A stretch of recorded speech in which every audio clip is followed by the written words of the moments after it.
Greetings, everyone. It is Being Brown at Work live. And I know because you guys pay attention, you can see that I'm not in my usual space. But no matter what I have going on, this is taking place. So doesn't matter that I'm in a hotel lobby, which is where I'm at right now, but have to come on and talk about this critical topic of filling the pipeline, preparing our Black and Brown girls to lead. And that's what we're going to talk about this evening with the wonderful Monica Woodson. So let me tell you why she's so wonderful. Let's get into some details on Ms. Woodson. Ms. Monica Woodson is the Chief Executive Officer at Girl Scouts of Southeastern Michigan, also known as GSSEM. She has an extensive background in nonprofit programming and leadership and significant experience working with organizations serving young people, including Girl Scouts. Monica served as the regional vice president with the Girl Scouts of Greater Chicago and Southeast Indiana, where she was instrumental in the development of Chicago's Council's Girl Space program. That program is a program that's similar in scope to GSSEM's Girl Empowerment Program, or GEP or GEP, aimed at bringing the benefits of Girl Scouting to girls in communities where forming traditional volunteer-led troops proves challenging. Monica's career in nonprofit leadership spans more than 20 years, with focus on nonprofit organizations across the human services spectrum. Her work has engaged her in service to immigrants, low-income families, deaf and hard of hearing individuals, and youth. Prior to taking the helm at GSSEM, Monica served as the interim chief program officer for the Centers for the New Horizons and chief executive officer of Albany Park Community Center, respectively, a Chicago-based human services organization dedicated to strengthening the community through early education, counseling, job training, and placement. Before that, she served as the executive director of the Macomb Children's Healthcare Access Program in Warren, Michigan. Monica holds a master's degree in both business administration and management from Colorado Tech University and a bachelor's degree from Wayne State University. While pursuing her postgraduate degrees, she spent and served as nonprofit consultant to small organizations and partnered with clients to ensure operational excellence and mission-driven pursuits. She spent the early part of her career in Detroit in leadership roles with nonprofit organizations, serving youth and family in areas of substance abuse prevention and treatment, advocating on behalf of youth and adults living with physical and learning disabilities, and developing programs and services designed to enrich the lives of the populations these organizations served. Monica is a proud Girl Scout alum and credits her Girl Scout experiences from childhood to high school graduation with giving her the skills necessary to pursue and achieve her career goals.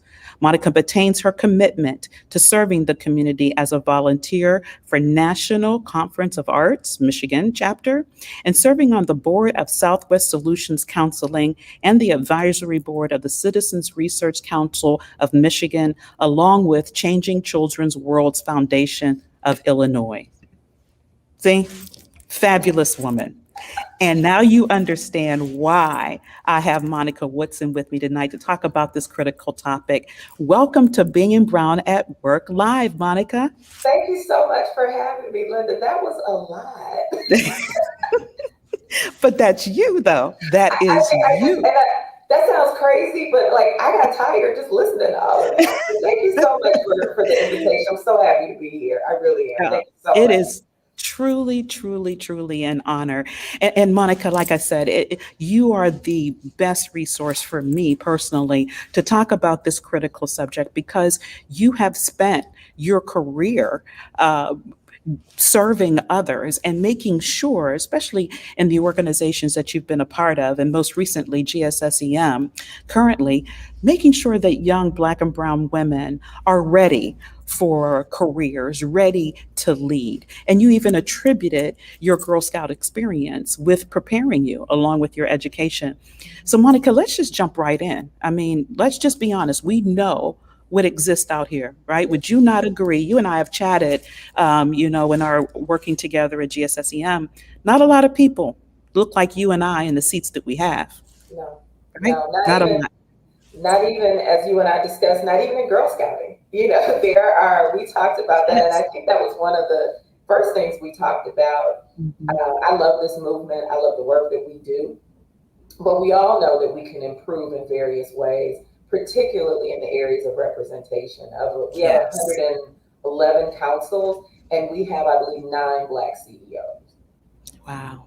The See? Black CEOs we have are phenomenal women, but we need more. We need So more. we need Yes. more. So the challenge we have in making sure that we are prepared to sit in the seats, Mhm. that we see more people that look like us, doesn't just exist in corporate America. It's in the nonprofit and the for-profit space. I mean, we have so much work to do, which is one of the reasons why I have these conversations each week to try to rewrite that narrative. So, Monica, if we could dig in a little bit, based on your experience and the exposure you've had across various agencies, what would you say, if you could maybe, I don't, it's probably so hard to pin it to one, but what would you say could be the root of why, even in the nonprofit space, we don't have the numbers that truly should be there for percentages in key leadership roles? I think a lot of it is making sure that our girls, the young Monica, the young Linda, that making sure that they are exposed to women like us Mm, who are working in these spaces. That's one of the reasons I'm so proud of GSSEM. We create space for that to happen. The lack of exposure, lack of access has been a consistent theme across pretty much everywhere. All yes. the organizations that I've worked with, all the organizations that I'm aware of, where I have some type of relationship or know people in leadership, we all talk about making sure that girls in particular are exposed to professional women, to women who are achieving at all levels of the corporate or the executive spectrum. We recognize Yes. everyone's not going to sit in your seat, sit in my seat, but making sure that they are in seats and creating that pipeline. And should they choose to explore higher levels of their organizations, that they're given the tools early on so they know how to pursue them. So many of us don't know how to network. So many of us don't, Mm, even if we're exposed to the person, how do we talk to them? You're yes. not taught that. Exactly. You know what? Exactly. You get in a room and you're just sort of there.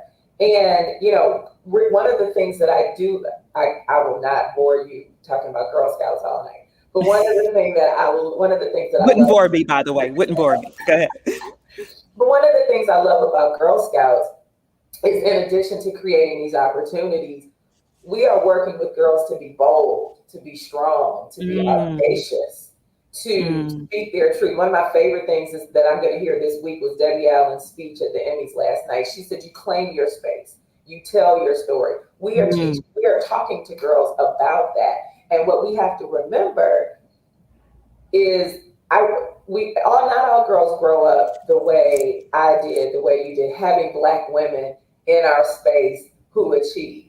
And so if you don't have that in your immediate family, or have a mother like mine who has a sister circle of girlfriends who she and her friends all achieved at one level or another. If you don't have that, that's when a Girl Scouts comes into play. That's Yes. when other avenues of exposure, because girls, and we're talking black girls, Yes. black and brown girls need to see that. And that Yes. is a commitment that, as you well know, is very important to us at GSSEM. Not to the Yeah. neglect of anyone else, but making sure that we are creating a fair and equitable space so that all of our girls are able to get in this pipeline. Yes. And Monica, that's everything, right? I mean, we have to create the opportunity for access. I Yes. think that is huge. We're not, and I think, for the audience, I want to make sure that we make this clear. We're not minimizing education. Yeah. Clearly, we all know that there is a major divide in education as well. GSSEM is on that platform, rooting and working on that as well. But education, clearly, definitely important. And we've got to bridge the digital divide and all those other things.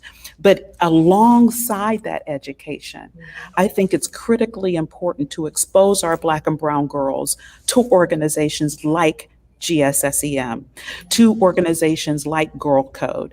And in doing that, it gives them that opportunity for access to see a Monica, to see a Linda. And I see one of our guests have joined, Davita, to see a Davita Davidson, which I've heard so much about as well, to see these women that Mhm. look like them Mhm. in seats. And I Yeah. love what you said. I'd like to talk about it a little bit more too, Monica. And it doesn't have to be a CEO seat or a vice president seat, but Mhm. the access. So, Monica, when we talk about that, when we talk about opening those doors for that, um, what do you think has been missing? Why are we still not there? I mean, we're in 2021. I mean, this is a conversation that I think we've had. I mean, people talk about it all the time, right? We got to give access. We got to. So what's been?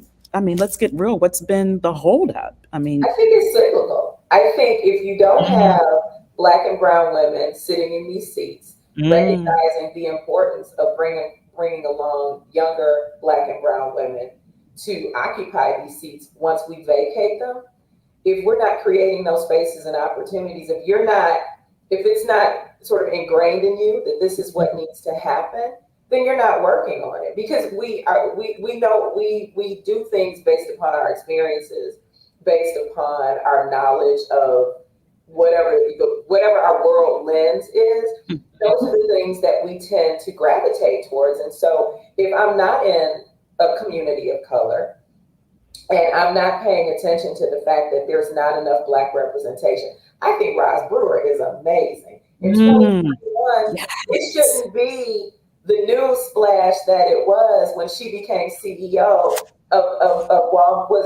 Walgreens Boots. It should not have been that. And that's Detroit Cast Tech. I'm just going to stop for a minute. But it should not have been true, the true. newsmaker that it was in 2020. Not to say we don't celebrate her, we do, but it should Yes, not have been this phenomenal thing yes, that we yes. saw. Totally agree.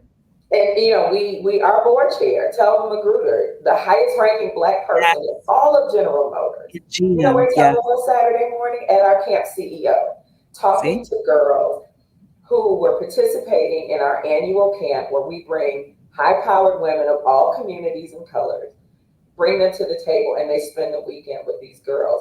And I will say this, stay there for just a second. We had several women, and forgive me if any of them see this podcast and I don't call their name, but one of the other women we had is Erica Swilly, who's African American young woman who's vice president of community engagement. And forgive me if I did not get that title right, Erica, with the Detroit Pistons. How many Mm, women do you find in that space, wow. particularly black women? They Yeah. were both at our camp CEO this weekend with little black girls who got to spend time with them one on one, who got to pick Yes. their brains.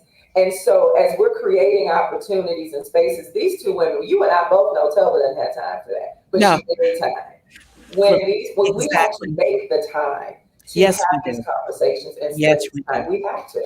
So important, Monica. And I will tell you, you guys got to loosen up the requirements because your girl would have been there had the form not said I had to participate in ropes. I had to participate because my knees aren't just going to support me right now in doing. So I had to That is respond. So I had to respond to Tiffany and said, "Hey, how else can I support?" But no, no, you're absolutely right, and it is truly. I had to throw that out. Look, It is. I, It is, but it is truly about, and I live by this. To whom much is given, much is required, and I yes, I truly believe it's so important for you, for Talva, for the other woman that joined, for me to yes, reach back, reach across, reach yes, out, right? yes, Spend time, carve out some time of your day so that you can be part of GSSE or other organizations, churches, exactly. various other neighborhood organizations that have events to show what's possible so these young girls can see They absolutely have to what's see it. possible. I so totally agree with you. So totally it's on point. So important. Davita mentioned relationship between Roz Brewer and Melody Hobson is beautiful. Absolutely, Yes, Davita. Yes, Black women supporting and lifting other Black yes, women. Loved yes. it. Love it. Love it. Love it. Love it. Oh, Crystal, love this. Wounded healers go back and cultivate resilience. Okay, that is, as a friend says, bumper sticker quality.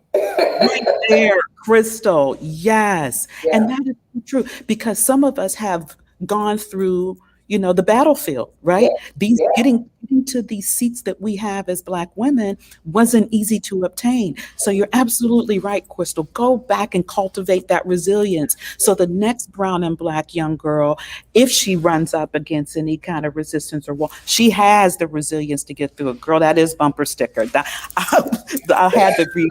I had to read that out loud because it was so good. Because that's powerful. And here's the thing, and Davina and I talk about this. I don't know how she became part of this podcast, but Davina and I talk about this quite a bit. One thing that we also have to do as executives, period, but particularly as women and Black women, know when to vacate that seat. Know when to Oh, create space to allow the next generation of women. Not saying you have to go off in the sunset, but there's other things for you to do there. I don't know if she's on here now. I have an aunt who's 84 years old, who is first of all has more energy than I do. She's an artist. She just won Kresge's Eminent Artist Award for 2024 at wow. 84 years Yes. old. So my point is, these are the examples that I have, but the point is she vacated the space she had at Detroit Public Schools as an executive over their arts program and went and carved off a whole new other thing. So there's Yes. a time and a season for us to occupy these seats. Go get a bigger seat, right? I'm not gonna Yes. sit in this seat for the next 20 years. I want the bigger seat and then the bigger seat. So it's about, again, filling that pipeline, but it's also knowing when it's time to move on. And then also, when is it your time to go find that lake house and, and reflect on your Yes. career and write some books Exactly. or educate some Exactly. children, volunteer. So it really is, there's a lot, I think, of growing. I think there's a Hmm. lot of learning that we all, regardless of where we are in our careers, Absolutely. whatever our age is, there is a lot that we can learn from each other. And I will say this, when you get to these seats, find some friends who understand your world. Find some Hmm. friends who understand what you do. I'm not saying Yes. all your friends got to be CEO, but let me tell you something. When I was in Chicago, and even to this day, I have a sister circle of CEOs. Most of them are in Chicago. We Hmm. keep each other sane in each job because Right. it's a lonely job. And a lot Yeah, of it people can don't be. understand that. I can't go complain to anybody about the boss. GSSC. Right, right, right. So true. Monica, it's a great point. Those are great points. Yeah, Davida, I hear you. Listen, Linda, I'm listening. Davida is crazy. And the notes. And Crystal, yes, I do want a shirt, by the way, because Crystal says she's going to send a shirt. Yeah, I'm Okay. going to send a shirt. Yes. But every time I do these, a time just starts to wrap so fast, and we're getting close to a 10-minute mark. And this is the segment I want to go into, Monica, because I don't want to shorten the time on this part of our discussion because it's so critical. Mhm. What charge us, right? Charge corporate America, charge academia based on what you've seen. What do we need to do? I mean, let's get serious about filling Yeah. the pipeline. What would you charge us with some actionable steps? If we're going to be talk about it, we got to be about it, right? So, charge us from your experience. What do you say is missing? And you say, corporate America, here's the three things I think you need to do. Academia, here's what I believe. And then let's revisit individual black and brown women who have the seat. Here's what you need to do. So if you take us there, that'd be great as we wrap our discussion. If we can charge academia first, Okay, beautiful.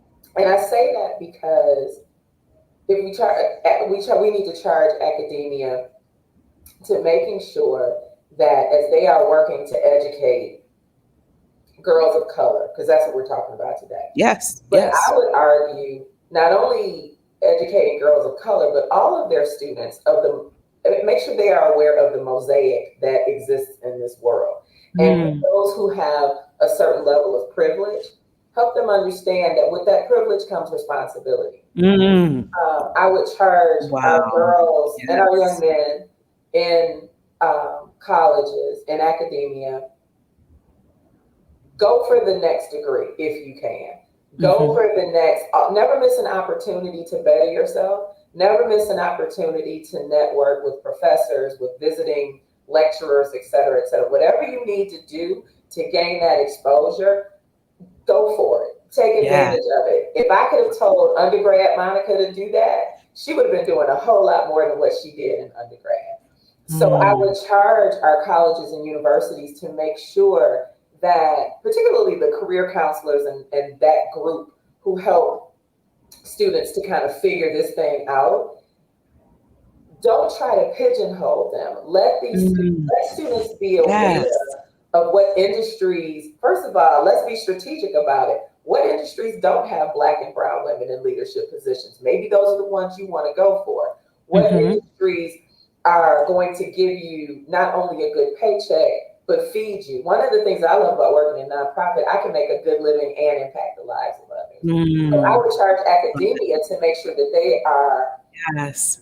producing people who are ready to come in to the workplace and get on a career path that puts them in the VP role in the C suite. So that would be my charge to them. To the workforce, to corporate and nonprofit, when you're hiring, cast a wide net. Don't Ah, just advertise positions in 3 or 4 places. No, if there's anything that makes my blood, there's nothing that makes my blood boil more than when we can't find any black applicants. oh my gosh. Look, you and It's me both. just, If I hear that ever again, I swear, I had somebody tell me that that's a CEO of a structural company. She says, Linda, I can't find any black engineers. I was like, that's because you ain't looking for real. Let's just be real. You're let's be not real. looking. You're actually here in the Detroit area. There's a Women of Color conference every year. I have spoken at it, and there are thousands of young.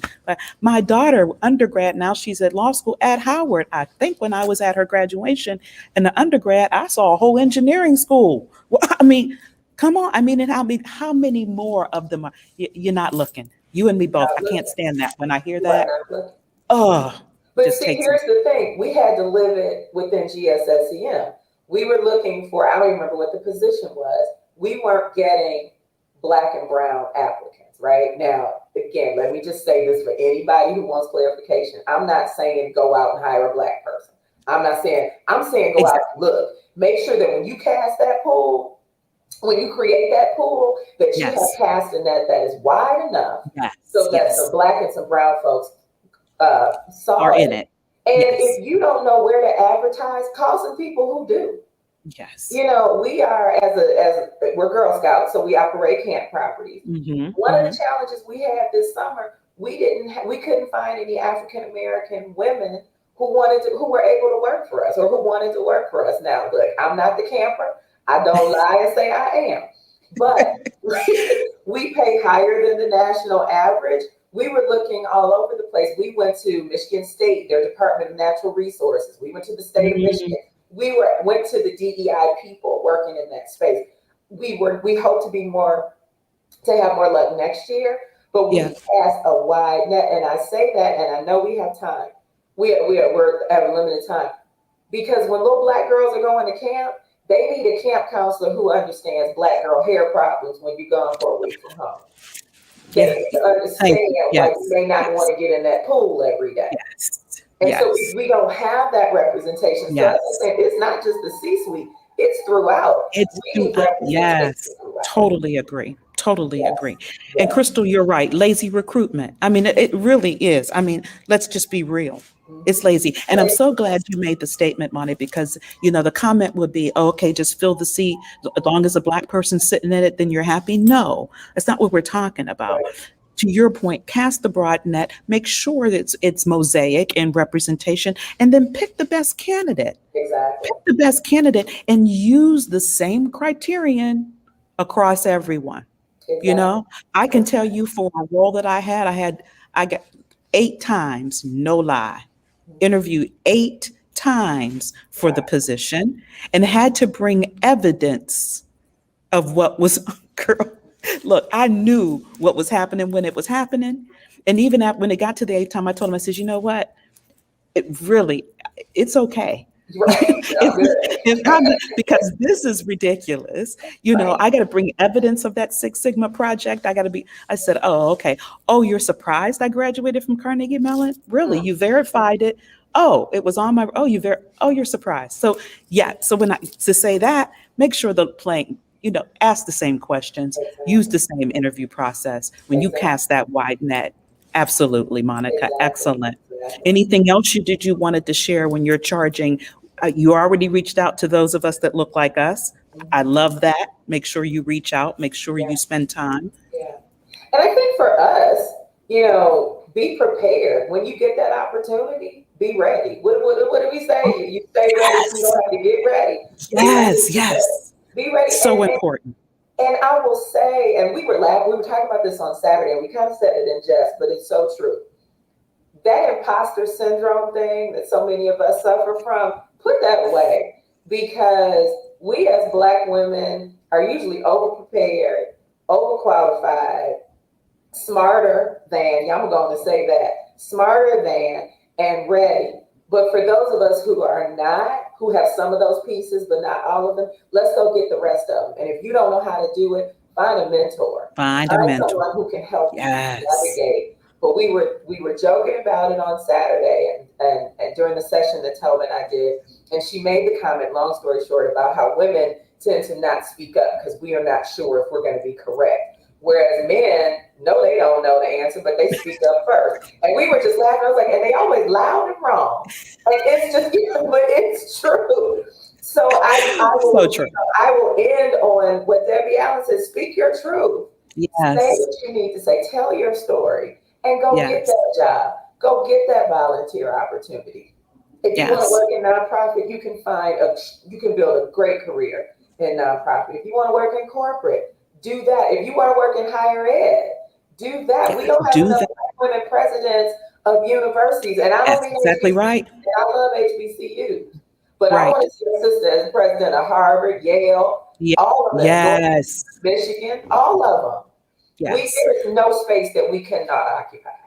That's exactly right, Monica. And we need to know that. And our young Black and brown girls need to believe in themselves, be able to look in the mirror and Yes, believe in every inch of themselves. yes, I love And as they are, authentically as they are, dark skinned, light skinned, natural, whatever it is, curly hair, straight, I don't care what it is, right? I don't it. care what it is.